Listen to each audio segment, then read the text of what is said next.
Typing on a path in Affinity is super simple and it's a damn sight easier than Illustrator. So what we're going to do first of all is we're going to go and grab the ellipse tool, but this can be any tool or any path. You can freehand a pencil path or a pen tool path, whatever you like. But I'm going to click and drag holding shift to make a circle. And then I'm going to select the fill and the stroke and press /, which is the keyboard shortcut to set these both to none. And then what I'm going to do is zoom in nice and close. Oh no, my shape's disappeared. Where's it gone? We're flying blind.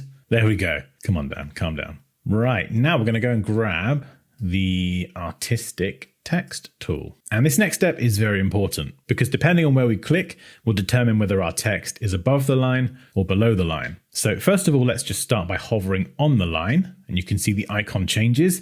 This effectively means that when we click, we're going to be typing on a path, which is great. But if I go up ever so slightly, you can see here I'm just above the line. So I'm going to be typing on the outside of the path. And if I bring it over the other side, I'm now going to be typing on the inside of the path. So when doing this, please don't just blindly click anywhere along the path. Where you click does matter.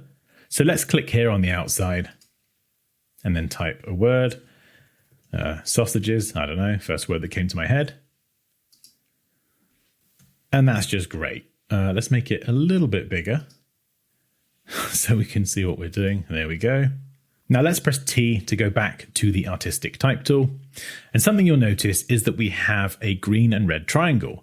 Effectively, the green triangle represents the start point and the red triangle represents the end point.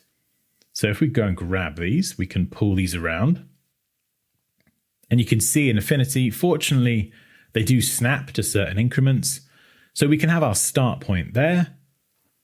And then we'll just go and position our end point over here. Nice and easy. And if we change the text alignment to center, you can see it sits centrally at the top. And then what we can do is we can go and adjust the size and all the other lovely font properties. There we go. Let's have some massive sausages. Why not? And you can have the start and end point at the same position and the text will just continuously type around the entire circle.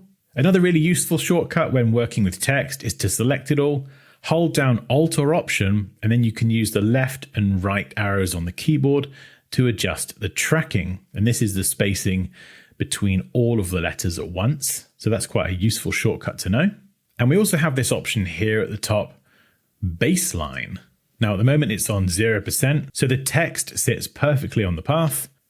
But if we bring this down, you can see it goes higher up and we can then increase the value and then it brings it to the inside. So it kind of depends where you want your text to sit, on the inside or the outside. Okay, so we have some text on the top, but what if we want to have some text at the bottom? And if you're into logo design or you create emblems and badges, this is going to be very useful to know indeed. So we need to first of all make another circle. Should have copied it at the beginning, but didn't because I'm a lemon. But we can note the size. I think it's 587. So we'll do 587 for the width and height. So now we have a circle the exact same size. Now what I'm going to do is go into outline mode with Command or Control Y. And then if I select everything, I can see where they are, which is obviously helpful. And let's just align these. So if we align them, say to the bottom, at least I know that they are lined up. And then what we're going to do, Command or Control Y to come out of outline mode. Select the circle, press T for the artistic type tool.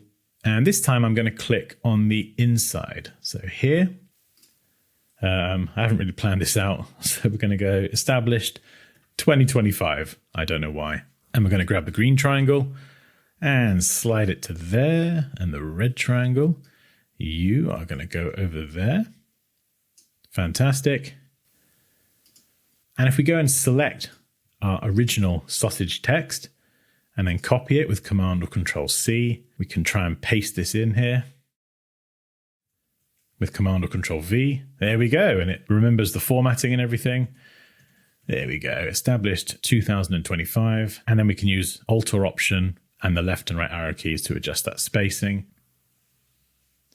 And then what we can do now, hopefully, if I've done this correctly, is we can select both of these and then we can align the circles so they sit exactly on top of each other. So let's align everything centrally. And the only other thing now is you can see we have sausages on top, sits nicely on the circle, and then we have the text at the bottom on the inside. So I've got an idea. Let's make this easier.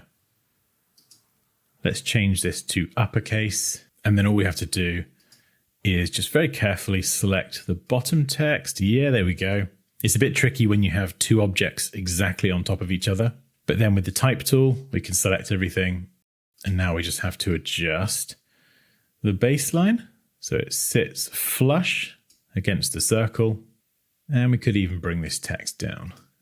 And you can see as I change the size, it still sits aligned to the circle, which is nice. And I think to finish this off, let's just make another circle like this. And we'll pop it in the center. Bring the stroke weight down. And there we go. We have our completed design. Let's pop the entire thing in the center. And yeah, sure, it's not going to win any awards, but if you do want to place text on a path, remember this can be a drawn path with the pencil tool or the pen tool, or you'd like to wrap it around a circle, this is how you do it.